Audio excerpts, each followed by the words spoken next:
Friends, I welcome you to my channel. Before listening to this story, I will ask you to like and subscribe. It is not difficult for you, but it is pleasant for me. And we're starting. I have studied this old tree carefully. If I make even one iota mistake, it will fall in the wrong place, and it will bring a lot of problems. I was still upset that it had to be cut down at all, but the thunderstorm and all those lightning strikes forced me to do it. Yes, I said strikes. That is, more than one. Anyone who says that lightning never strikes twice in the same place clearly does not understand lightning. This tree is probably the oldest and certainly the tallest and widest in the whole area. Before it was struck by lightning for the third time, its height was almost 55 meters. How do I know, you ask? Well, last weekend I cut it off, and the height from the top to the cut was 15.5 meters. The second or middle cut was just over 15 meters, and I measured the rest immediately after I removed the middle part, mainly to make sure that I cut off enough so that the remaining part would pass by the neighbor's house, just in case. The challenge was the maximum for today.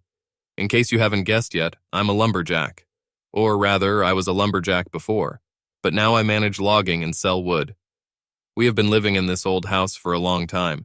In fact, when we first bought it, we only had 2 neighbors. One of them, Josh, retired long before we moved in, and down at the bottom of the hill lived old Fraser. She also lived here a long time ago. A long time ago. Now, about 10 years later, a whole development area has grown up around us, and most of the reasons we moved here have evaporated. Most of the trees were cut down to make way for roads, driveways, and houses. Everything looks good. Sterile, if you ask me. Sterile and urban. In the process of obtaining permission to cut down a tree, the city authorities considered it necessary to limit the number of days during which any part of the tree can remain in place, and also limited the time after cutting down each part of the tree to a short period for its cleaning. When I cut down the last part of it, I will have about 3 days to saw it for firewood and take it out as planned. The remaining part was about 24 meters high, and the base of the trunk was about 3 meters in diameter. The upper part is a little less than 80 meters in diameter, so I have a lot of work to do. It took me several long days to chop it up for firewood. The whole felling of this tree became to some extent widely known when some tree defenders tried to prevent someone from cutting down this old tree, saying that it could live, and if cared for, would live for another 200 years. The case went to court, where the judge ruled that the tree was dead. Foresters' representatives of a third party studied the tree and the results of lightning strikes, and noted that there was no more juice in it and would not be. Therefore, the tree was dead. The branches did not know about it yet, but they would find out by autumn.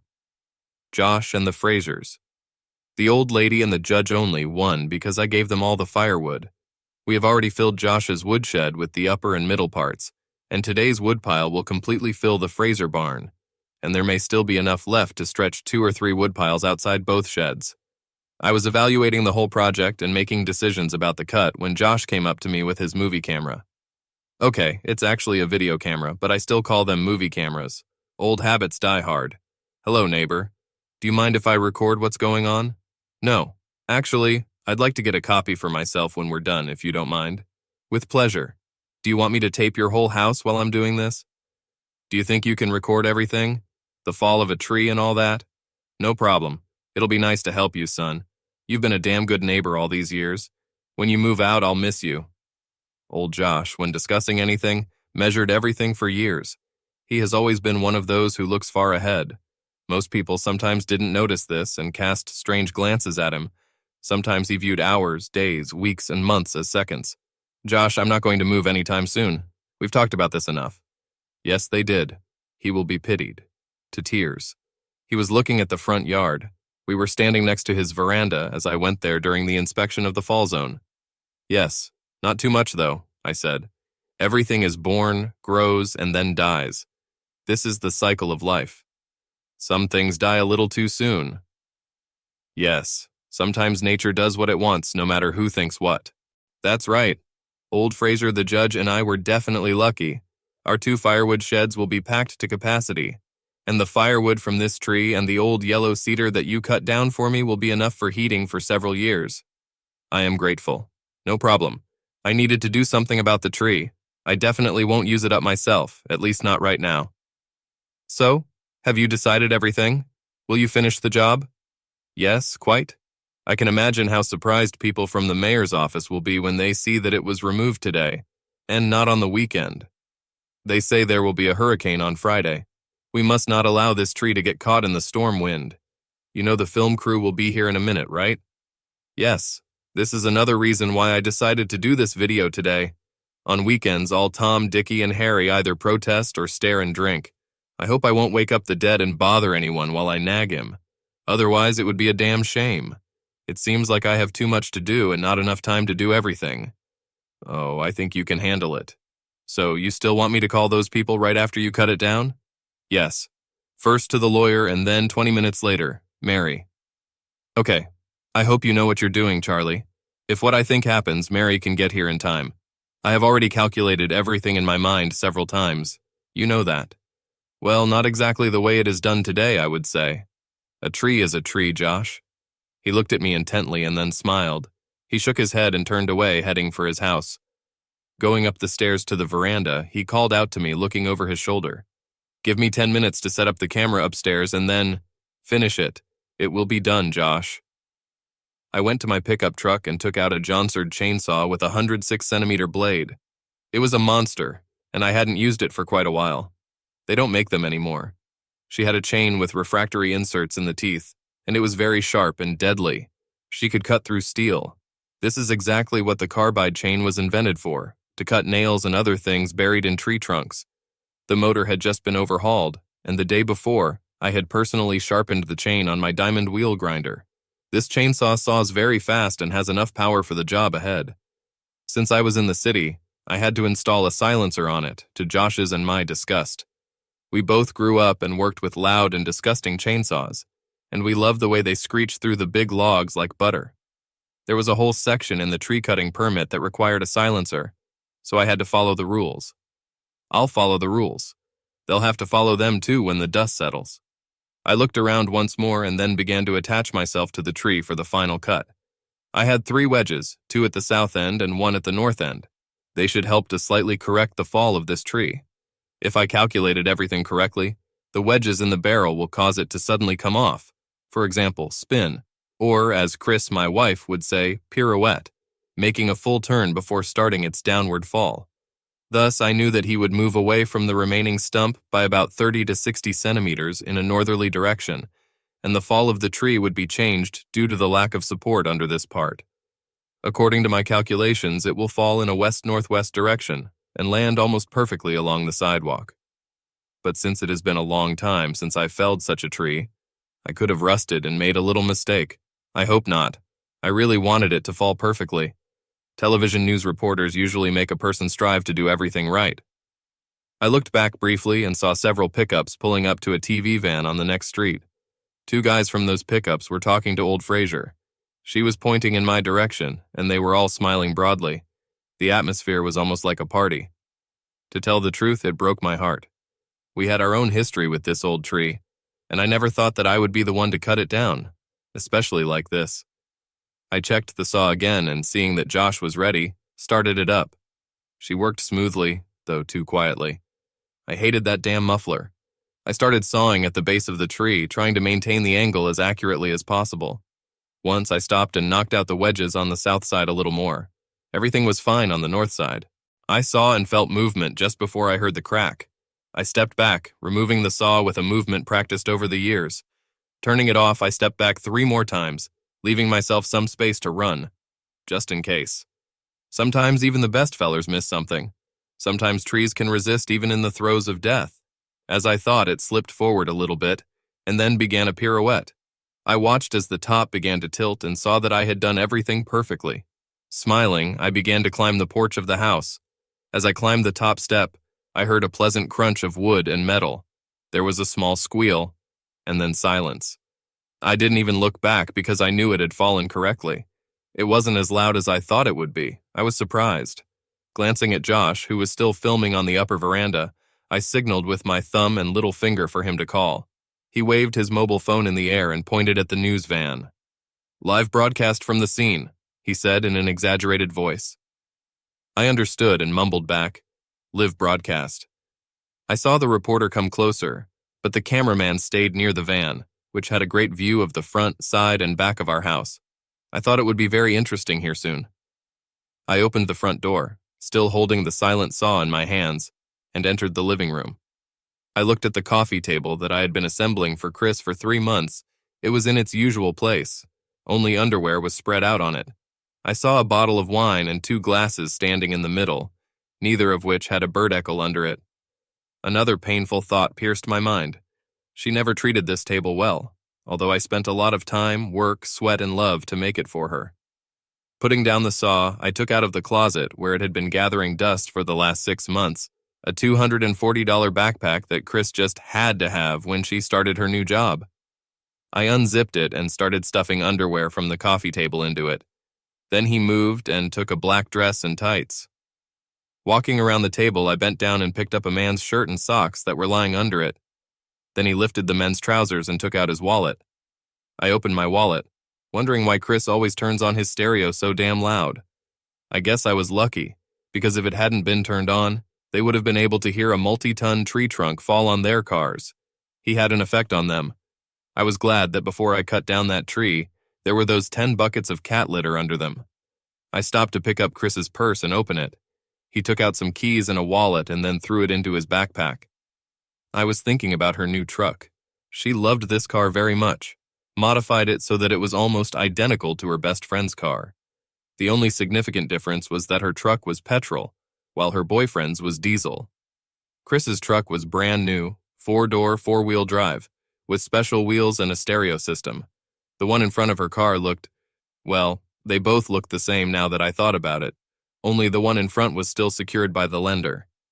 Pete, my former best friend, owed about $32,000 for this monster. Chris exchanged her Beamer for a pickup truck, and as a result, she owed nothing for the truck due to how much her car was valued at that time. She allowed a friend to persuade her to insure her car with the minimum liability insurance provided by the state, instead of full coverage, which I recommended. That would suck right now. A beautiful pickup truck, fully paid for, and flat as a pancake. The same friend somehow managed to reduce his insurance from full coverage to minimal liability. His problem is that he owes a hell of a lot of money for a car that now costs nothing either. Interesting, I thought, picking up the saw and the backpack. I went to the door of our bedroom, and through the closed door, I could clearly hear the music. I also heard groans and groans. I tried to open the door and found it locked. Well, that's what I thought. Chris, when we made love, always carefully locked the door, even though we don't have children. I put my backpack next to an expensive suitcase that I had already pulled out there earlier, and stepping back a little to make it easier to swing it, started the saw. I heard muffled screams as the chain bit into the door around the lock. It took 2 or 3 seconds to cut the door around the lock. I pushed it open and saw Pete standing naked by the bed. He looked a little scared. Well, okay, more than a little, maybe terrified. Chris was standing on the other side and was already sobbing, trying to shield her body from my gaze as if I should even care. I nodded to Pete and accelerated for effect before idling the saw. The dark-colored chain revolving around the chainsaw tire must have looked quite intimidating to him, as he lost all color from his face. The doors are through me and there is a window. Choose wisely, Hopalong. I've always wanted to say this last part. It's a pity that I finally got this chance under such circumstances. Pete gave Chris a startled look and then turned and jumped through the window pane, the screen, and everything else. I swore. Now I have to replace the mesh, glass, and frame. Damn idiot. I never thought that he would just break out the window like that. I went to the window and looked down at our veranda. He was lying on his side, holding his ankle. It could be seen from here that it was broken. He won't be able to escape anywhere too fast. I put down the saw and turned my attention to my wife. She was crying and trying to say that she was very sorry, that it wasn't what I thought, and so on and so forth. It's like I'm some kind of idiot who can't understand that this is the 10th time they've played family here. Chris, shut up. Listen to me very carefully because I'm only going to say this once.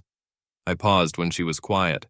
I could see that she was actually shocked by the tone of my voice, and probably more by the fact that I had just cursed at her, calling her names for the first time in my life. I'll start with the facts because you don't have much time. Mary has already received a call. It's a 15-minute drive away. She will probably try very hard to arrive in less than 15 minutes, so remember that. Remember also that she is very attached to her weapon, and only yesterday bought a 12-gauge pump-action shotgun. Do you understand? She looked very scared, nodding at me. Okay.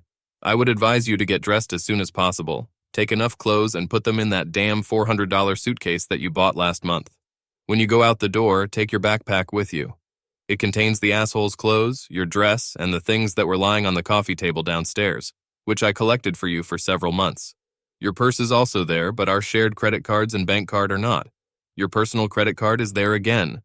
I also took the asshole's credit cards and his bank card out of his wallet. I think Mary will want to take them away. Did you catch it? She nodded again, tears running down her face. I had to look away and pause for a minute. It hurt me more than I expected. It's hard to learn not to trust and dislike someone you've relied on for almost 10 years. Your truck and the asshole's truck seem to be broken. A big tree fell on them a few minutes ago. Somehow you both missed all the hype.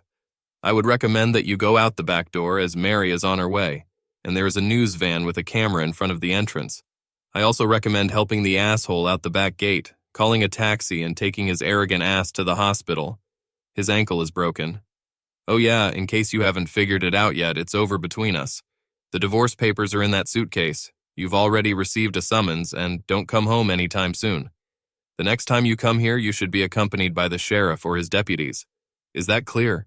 She nodded and burst into tears. I turned around and went out to be downstairs when Mary got there. I didn't want her to kill one of our halves, and I knew that her hot head could lead to her being blind and stupid at the most crucial moment. I didn't know exactly when they started making love behind our backs. I didn't care. For me, the reason they did it was enough. Today, the tree has become my tool. I knew about them for a month and tried to hide my disgust for her and for him. I discovered them by accident, and then I tried very hard not to give myself away. I wanted to kill both of them, and I'm sure if they had been in their trucks this morning, one or both, I would have cut down that tree anyway. Thank God, before I did something stupid, my mind returned, and now I have to stop Mary from doing something stupid. I hope. When I came down from the porch, the crowd came closer. TV cameras filmed a tree, dented trucks, my house, and Josh, proudly standing with his back to Chris's truck, smiling and talking to a reporter. He kept one leg as if behind him, leaning on what was the driver's side door. He is the most pleasant person you can meet. He's definitely not some kind of crazy person. Do you know that he cares about us old people? He always helps us, especially when he knows that we can't do something, and he never takes anything in return. A damn good man. Damn good. Wouldn't you say he's bad with a chainsaw, sir? The reporter kept glancing in my direction as if assessing my mood. Josh laughed out loud. Honey, that man standing over there is probably the best lumberjack in the country. He doesn't miss, does not make mistakes, puts them where he needs them and never misses. For more than a decade, he held the title of champion feller at the state fair. I saw him drop 55-meter trees with internal stresses, on a dime in the wind on a hillside. No, ma'am, he's not bad with a chainsaw, unless you're on his bad side. Then all bets are off. I wouldn't want Josh to be so supportive of me right now. I didn't expect the whole country to know that I was a professional. My story will be hard to believe if it ends up in court. I turned around and saw my lumberjack buddies driving up to the house. I noticed that Jed had his portable hydraulic log splitter behind the truck. I guessed that they would help me split a log into firewood. Hi, Charlie. How are you? It could have been better, Joe. I need to clean up now. I like the idea of the cat toilet. Cat litter? Yes. We were also wondering why you bought 10 9-kilogram buckets of cat litter at the grocery store the other day. We didn't think you had a cat. Wise. Yes. Well, don't talk about it, okay? I just didn't want the townspeople to get excited because of the oil or antifreeze running down the drain. Boy, remind me never to piss you off. Joe's voice came from behind. Max walked around Joe to shake my hand. His grip was firm, and his smile was sincere. Is my worthless brother still alive? Yes, Max, I think he broke his ankle diving out of my bedroom window. Thank God he didn't get into the jacuzzi. I would really hate to clean his remains out of her, too. I'm really sorry about this, Charlie. I've never understood this skunk. He may be my brother, but I seriously think someone switched him at birth and ran off with my real one. It's not your fault, Max. I know how it is. I never thought he would do this to my wife. Moreover, I never thought that Chris would do this to me. They both averted their eyes for a moment and then began to grumble. Joe broke the mood that was beginning to hang over me by turning to the current job. Well, as soon as these TV people get out of the way, we can roll over this log. Max, run for your Johnsard. I'll take the belt so we can get it off the trucks. Hey Charlie, is it okay if I put the trailer over there in your driveway? Jed came up to me and patted me on the shoulder. I was pleased at that moment. Hi Jed, yes, come on, my house is at your disposal. I'm sorry for, well, you know. Jed, you and Betty knew everything that was going on, but you didn't say anything because you were afraid of what I would do. I respect that, although it hurt me that you didn't tell me. God, what was I supposed to do? Betty was Chris's best friend, and you were one of my best friends. It was hard for me not to tell you, but Betty was sure that Chris would end this affair soon. She thought Chris must have a good reason for doing what she was doing. I was sure you hadn't done anything wrong, but these women get all sorts of nonsense into their heads and won't let go. I didn't know what to do, Charlie. I really didn't know. It's all right, Jed. I forgive you. You are my friend, I know that. And I understand why you did it. But now everything is very neglected, right? Yes. Betty found out about it from me last night. I scolded her severely. She's still upset. She called me recently. It seems that all this crap is being shown on TV today, too. They even filmed the asshole jumping out of your bedroom window naked. I hope someone recorded it on tape. Josh captured most of it on his camera, but the TV channels probably got good footage, too. There will be something to record in the album. I turned and walked away, wanting to be alone. I saw Mary running up the street at a hellish speed, and I realized that now I was going to need my best conversation skills. It was obvious from the way she was driving that she was very angry. Screeching to a stop about a meter away from me, she jumped out of her pickup truck with a new gun in her hands. Her hair was tousled, and the expression in her eyes was simply amazing. I would never want to see her mad at me. I could hear the distinctive sound of a shot from a pump-action 12-gauge shotgun with a cartridge case in the chamber. Looking to my left, I saw that the news reporter and the cameraman were backing away with a slight fear on their faces. Only with fear? Or maybe, rather, anticipation. Were they hoping that Mary would start shooting? It made me think a little bit about reporters. Mary, put the gun down. They're gone. Jumping out of the bedroom window, he broke his ankle and Chris took him to the hospital. I wasn't sure if Chris had done something like that, but I hoped she had listened to me. She knew Mary well enough to know that she sometimes lost her temper easily, and when that happened, she always went beyond madness. I was hoping I could calm her down before she did something stupid. I'll shoot them both. The asshole and the cheater will both be dead meat the next time I see them. Damn it. Mary, calm down. I've taken care of most of it, and no matter what, if you do what you threaten to do, you're the one who's going to get hurt for all this shit. I almost went your way, but I was dissuaded by a close friend. Who talked you out of it? Josh.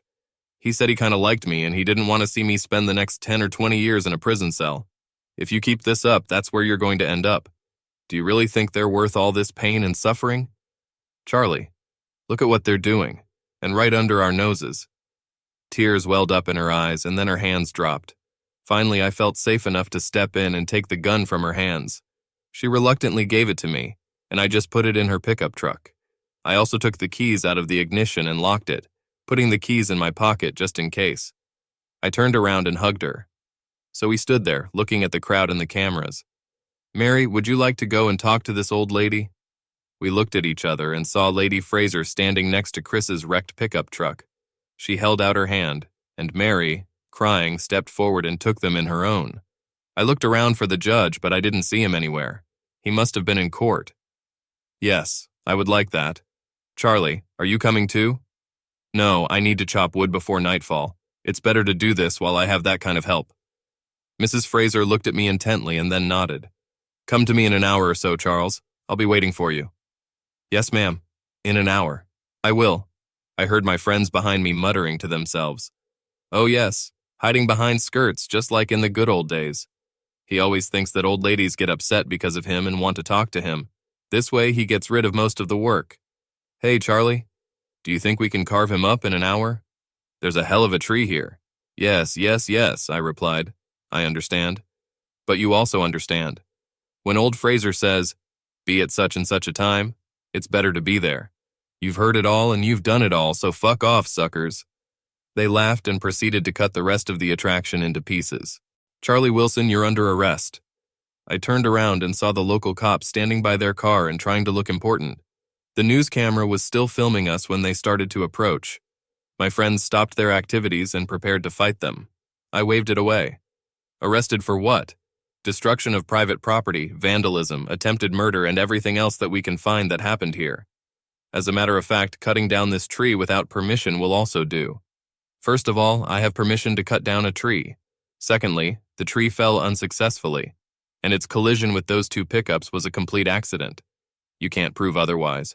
Thirdly, does the judge know that you are here bothering me? And last, but certainly not least, attempted murder? Don't you realize that if I wanted to kill this asshole, he would have already died? Who do you think I am? I have common sense. Unlike both of you. Come on, get out of here. This last remark made them look at each other, and then silently turn around and leave. The judge I was talking about is a real judge. He is my friend and neighbor. Despite everything that had happened lately, he still behaved like a good friend and was one. They didn't want to mess with the judge because he could and would make their lives unbearable for a long, long time. An hour later, I was walking down the sidewalk to Old Fraser. The guys were finishing up the sections, and Jed was busy splitting wood from each section. Two more of my buddies showed up with their pickups and trailers, and were busily loading split wood to move it to Mrs. Fraser's barn. They sent me away saying I didn't work a damn thing and I might as well go to Old Fraser's. To be honest, I needed a break, if only to recover a little. It was a hard day. When I settled into a large, soft, and very ancient armchair in Mrs. Fraser's living room, I saw that Mary was sitting quietly. Her eyes were red, but overall, she felt much better than she had just recently. I threw the keys to her pickup truck into her lap. I think you've calmed down and now you won't make me worry, right? Yes. I don't think I'm going out hunting anymore. Although I will hunt for a lawyer tomorrow, she replied wistfully. My lawyer said he'd help you if you wanted to. In a way, it will be easier since he now has a lot of information about both of them. Of course, you may need your own. It's just an idea, that's all. I'll talk to him. With her. I was told that she is the best in these parts. Okay, then I'll go to her.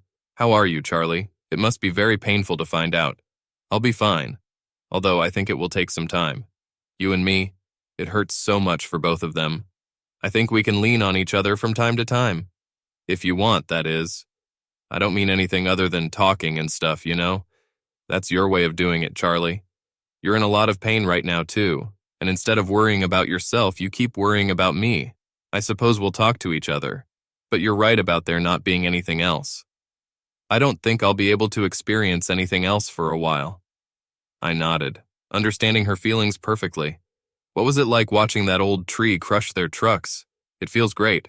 I admit it still hurts me that I had to cut down this tree, but the cause it served, it was worth it. I'm sure Pete will regret changing his insurance. Does he still owe a lot? I asked just to back up my assumptions about how much, according to my calculations, he is still stuck behind this big pile of scrap metal. $31,900 and change. Yes, it will cost him dearly, but not as expensive as I'm going to screw him over. Do you think he and Chris will stay together? I asked, wondering how much she loved this asshole. I don't know what she sees in him, and if I'm not mistaken, as soon as he's released from the hospital, he'll run away. This is the second time I've caught him cheating, and if Chris starts dating him, he's going to get a lot of heartache. She did a damn stupid thing losing you like that, so maybe she's not as smart as I always thought. Well, Pete has his own business. That's something. Mary began to laugh out loud. I must have looked very confused at that moment. Oh my God. This is my business, and he's always been mine. My name is on the right of ownership of the land. Business licenses are issued in my name as well as loans and other legal matters. He doesn't have a damn thing. I thought he owned everything and you were working for him. Is that what he told you? Well, that's right, knowing him. This business has always been mine. He just worked as a manager. I inherited it from a lonely uncle when he died. Pete also had nothing to do with him growing up like that, to be honest. He has always been mine, and it was my efforts that brought him to the state in which he exists now. Pete is the figurehead. Oh, I think you'll be fine. In any case, it's better than mine. It's good. I'm glad that at least one of us will benefit from this deal. I suppose Chris will have to look for another job? Oh, Charlie. You're going to be fine, too. I know you, and I know how the whole damn city feels about you. You're going to be fine. Believe me. Chris, on the other hand, I've heard how my ex-wife's future employment is dying from these words. At that moment, Mrs. Fraser came in with cups of coffee. So, young man, Have you talked to the judge yet? No, Mrs. Fraser, it's not exactly the right time for this. Maybe in a month or two. Call him and make an appointment right now. He's furious about what happened between you and Chris. He's madder at Pete and Chris than Fury. He thinks highly of you, just like me. Judge Fraser can't do anything about it, ma'am. Darling, he can. Because of all this, you filed for divorce from Chris. The judge will most likely preside over the court. He'll make sure that neither she nor Pete ditch you. He owes you that. He said so himself. Ma'am, the judge doesn't owe me anything. You've given his family a lot over the years, Charles. The firewood handed over to us is just the tip of the iceberg, and you know it. You've always taken care of me, even when my worthless grandson did dirty things to you. That's another matter, Mrs. Fraser. That's not the point. Young man, Pete Fraser has our last name, and he may be my grandson, but he's a worthless bastard. What he did here today will live in the memory of my family for many years, and not with pride and joy. You've always been his best friend, Max's and all of us. He should have known better than anyone that you wouldn't like him playing with your wife. We were just hoping that you wouldn't kill him, although he certainly deserves it. That's why it's so damn difficult. We all love you, son. Even that stupid little man Pete turned into, it's just killing us. Thank you, Mrs. Fraser. It was pretty unpleasant. Is it unpleasant? Unpleasant. Damn it, son, you're a master of understatement. By the way, why don't you call me Old Fraser now? Isn't that what you call me when I'm out of earshot? I blushed deeply. Mary started and looked at her in shock. What? Did you know that I always knew that everyone called me Old Fraser? Charles, you of all people should know that I know everything. Yes, you're right, ma'am. I'm sorry about that. Don't apologize, young man, she began irritably. I used to consider it an honor. As soon as you say Old Fraser, everyone knows who you're talking about, and don't think that I don't know that you all respect me deeply, despite the fact that some consider it disrespectful. I like it anyway. After all, I'm not a naive girl anymore. Yes, ma'am. And now, go call the judge. He expects a call soon. He has a lot to tell you, and I've known him for almost 50 years, and he always gave damn good advice to those who listened to him. Yes, ma'am. Have you ever felt like a schoolboy who was caught smoking in the boys' room, or maybe spitting chewed paper in the classroom? That's what old Fraser could do with a few words. She had her own demeanor. She has always respected honesty, and if you are honest in everything you feel, she always shows you respect. Her husband, the judge, is much the same. They are the pillars of society as well as Pete and Max's grandparents. We have a pretty mess here. Will you kick her out, Charles? Mrs. Fraser continued. Yes, I recently handed her the divorce papers. I think she took Pete to the hospital. I hope so. He broke his ankle. He's damn lucky if that's all he broke. We were afraid you'd break his neck or maybe shoot him. By the way, well done how you felled this tree. I've never seen anything better. Thanks. I bet you're already framing the case as it was an accident during a standard tree cut, aren't you? Yes. I didn't know if I should talk about all this with Mrs. Fraser. That is, with old Fraser. There were more internal stresses in the trunk than I initially thought. That's what made him turn that way. Oh ho ho, hold your face like a brick and tell me as much as you can, young man. I've been here, I know you, and I know that there's not a soul in the area who fells the forest better than you. That's what I'm afraid of. That's why the judge wants to talk to you. He has some very important legal advice for you. I think he wants you to stay out of his system. You know he's worried about you, Charles. Me too. Thank you, ma'am. And yes, a good move with cat litter under the trucks, young man. I appreciate that you made sure that the oil and antifreeze didn't drain down the drain. Blushing, I nodded my head. Mary looked at me with undisguised awe. Did you plan all this? Her question hung in the air as old Fraser looked at me and burst out laughing. Mary, Mary, Mary, I thought you knew. Charles had planned everything, every step. Pete's breaking his ankle during his wild leap from the bedroom window may have been pure luck, but everything else was planned down to the second. Remind me never to make you angry, Charlie. It's not such a big problem, Mary. You could have knocked that tree down on Pete while he was in his pickup truck. Why didn't you do it? Just like I told you.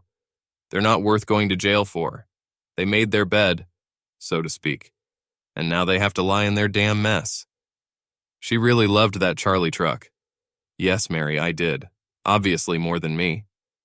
Mrs. Fraser came up behind me and put her hand on my shoulder. I think we've all forgotten how much you put into it, Charles. I'm so sorry that things turned out this way. It's all right, Mrs. Fraser. What did I just tell you? You can call me Old Fraser. I like. All right, Mrs. Fraser. I mean, Old Fraser. I blushed even more at the thought of calling her that to her face. I wish I had never heard such words about her. I was lucky that she decided to accept the nickname as respectful, despite how it sounds. I'd better go and help the guys. There are a lot of logs that need to be chopped for firewood. Son, they've already finished.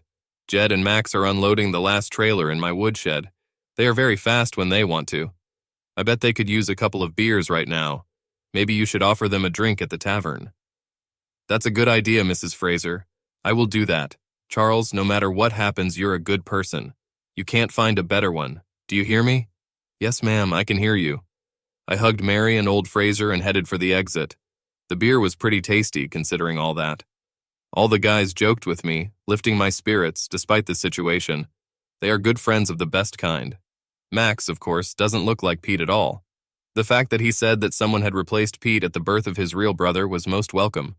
Many times I've heard him say that I look more like his brother than Pete. We grew up together, so now I've been hearing it for years.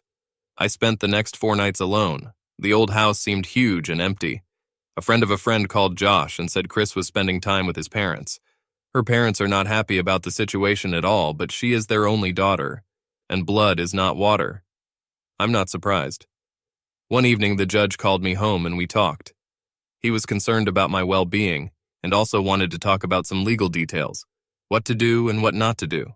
He didn't want me to end up in jail, and I was very close to that, dropping an old tree in the place where I dumped it. He did a few maneuvers on my behalf, but he had to tell me how and why so that our stories would match up in some way. Don't get me wrong, he didn't lie for me or help me break the law. I just pointed out what I should say to avoid certain things, aspects of how to formulate some things to keep wolves at bay, and how to approach my upcoming divorce. 2 months later, after Chris's lawyer was rebuffed by the judge at the hearing, the judge flew into a rage and practically closed the divorce proceedings. After some time of reflection, he reconvened the meeting and made a decision that amazed my lawyer and stunned Chris's lawyer. I hereby consent to the said divorce on the terms originally submitted to this court. I grant the petition of Mr. Charles Masters without the right to reopen the case. And no, you can't appeal this decision, Chris. You've been trying to drag it out for the last 2 months. I can only assume that you're trying to get Charles to drop the divorce suit against you, and I can't agree with your tactics. On top of that, I'm fucking sick of it. You did it, and now you have to understand that it's time to pay the price. Charles offered half of the total common property, and in my opinion, this is more than fair. Lawyer Chris did not expect the suddenness of the decision and was caught off guard, but soon turned on again. Your Honor, my client deserves better. She has supported marriage in the past and, young man, if you continue, I will consider your words disrespectful to the court. I'll throw your brat in jail and maybe throw away the key. Am I making myself clear? Yes, sir. Your Honor, sir. Chris, I want to say a few words to you before you leave, in private. The judge looked sad as he said this to Chris. We were all deleted. I was wondering what the judge was going to discuss with Chris, but at that moment I just wanted to get out of the courtroom and get some fresh air. Chris, I don't quite understand what you're trying to achieve. I know you don't want a divorce, but don't you see how rudely you've been poking Charles in the nose with your affair with Pete? God almighty, young woman, you traded a good car for a pickup truck that looked exactly like his. What were you thinking about? Chris stared at the floor. She didn't know what to say to the judge. She had an affair with this man's grandson, and he was a friend of her husband. She still didn't know how or why it all happened. All she knew was that a little playful attraction had turned into a rather dangerous situation. Over the past months, she has been thinking and trying to figure out why she did this to her husband, and she had no answer other than, just because she could. And it didn't suit her feelings. She knew she'd screwed up. She also finally realized that she had no way to fix the situation. Now the judge was scolding her in his office. At least he did it in private, not in the courtroom. According to her, there were too many prying eyes and eavesdropping ears. Charles didn't look at her anymore, and the few times he looked at her reminded her of the day when the whole world collapsed around her. When she heard and saw a chainsaw coming through the bedroom door, she was more scared than she could say. She thought Charlie was going to kill her. And strangely enough, from that moment on, she never thought about Pete. She took him to the hospital to avoid Mary. She followed her husband's advice implicitly. knowing that this was probably the last piece of advice she would ever get from him. The words Charlie said about her. They broke her soul. That pain still hadn't left her heart. She must have looked like that. It was disgusting, standing there naked with another man who was also naked. And this man was, or had been, her husband's best friend. She was a lecherous cheater. The pickup truck and how Charlie smashed it. The little things that Charlie had done for her over the years, and which she considered trivial. Even that Charlie was making sure Mary didn't get to her. All this gave her a lot of silly thoughts about where this affair was supposed to lead. It had never occurred to her that Charlie would find out about her. In her worst nightmare, she assumed that if he found out, he would be hurt. They would have a hard time, but they would rebuild their marriage. But it didn't turn out the way she expected. She was still worried about where she could find another job. The information that Mary owned the business and Pete was just an employee also shocked her to the core. First of all, the fact that Pete and she worked together in the same office was no longer a good thing. There were rules about what they were supposed to do, and they both violated those rules.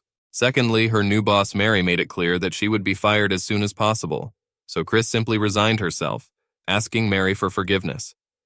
Charlie had always been the one person she could talk to about everything, and now, he's not with her, obviously. And finally, the fact that all the events of that morning were broadcast on television and in the living rooms of all people. The whole world saw what happened, and it cut deeply into her psyche. She had everything, and why did she give it all up? She remembered that day and saw the coffee table that Charlie had made for her. She loved this table. True, she never showed it, did not take care of him, but the fact that Charlie made him for her, spending time and patience on such a thing out of love for her, touched her deeply. Chris thought about it and realized that she had decided that Charlie would always be there for her, and therefore, since it was the absolute truth, she could treat the things he gave her as she liked, since he would always be there to fix them, make them, or buy her new ones. He knew she loved him, right? She was so selfish. She had failed him. I let everyone down. His family, Charles and his family, the judge and his family. Worst of all, old Fraser. This old woman talked to Chris like an adult for many years before she really became one. Now she hardly talks to her at all. Chris remembered the disappointed look on Mrs. Fraser's face when she saw her at the grocery store after that day. She was there with the judge, and both of them stayed away from her, as if she had some kind of contagious disease. Chris didn't like to see that expression on her face, and all in order to have some fun with Charles's best friend. A best friend who, as soon as he possessed her, began to make fun of his best friend every time they met. The best friend who leads his friend's wife down a hilarious path to death, and then just leaves her, as if it's all her fault. Looking back, Chris now understood that love was something taken for granted when it was given to her, but she did not think about it when giving it away. How valuable it really was only came to her after she trampled on it. I was sitting on the porch of the house.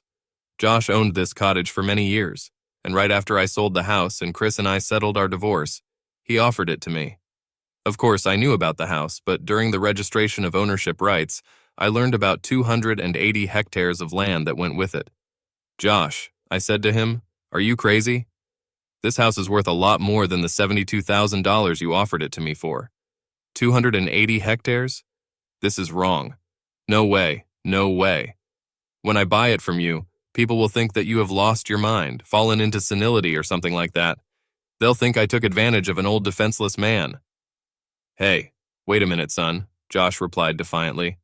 First of all, you know as well as I do that I'm sane. There are no problems in my thinking. Secondly, I can sell my property for any price and to anyone I want. Thirdly, I have already rejected 3 offers from developers for much more money than those for which I offer it to you. The reason you're getting it for this price is because I know you, son. I've known you all your life. I know that you won't sell it to some developer, which will turn it into some kind of residential complex, cut down all the trees and make it modern. I know that you will take care of her and that you understand what I really want from this property. Josh, you know this property is worth millions. You know that. Only for some developer. She's priceless to you or someone like you, isn't she? Well, of course, but no buts, young man. Her price for you is the one that I know you can afford. Its price guarantees that no damn developer will ever get their hands on it and spoil it. Besides, I really like that you sold your house to this couple. They are very cute. You could have sold it a little more expensive to that other guy. So why didn't you do it? You know why. That guy is an asshole. He just wanted to cash in on this house and decided that because of the divorce, I needed to leave it as soon as possible. To some extent, he was right. I really wanted this damn divorce to be settled as soon as possible.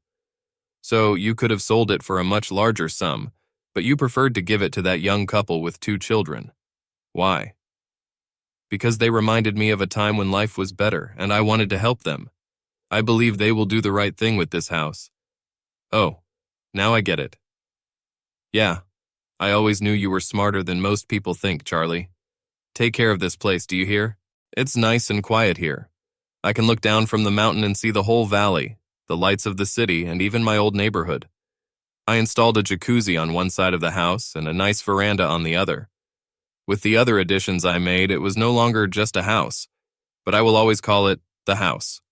I built a garage separate from the house, but with a covered walkway. With him, an old barn with a hip roof and a workshop, I had a great place to live and relax. The paddock gave the place a rustic feel, and I brought it into usable condition.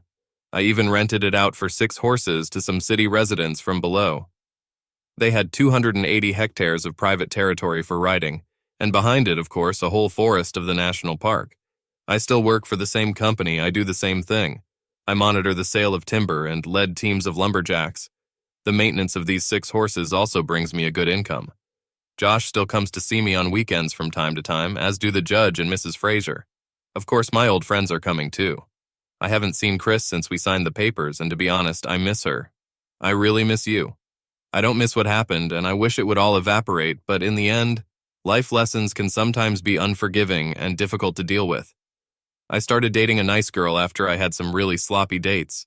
She's a man of her word, and I'm thinking about actually doing it. To keep her, that is.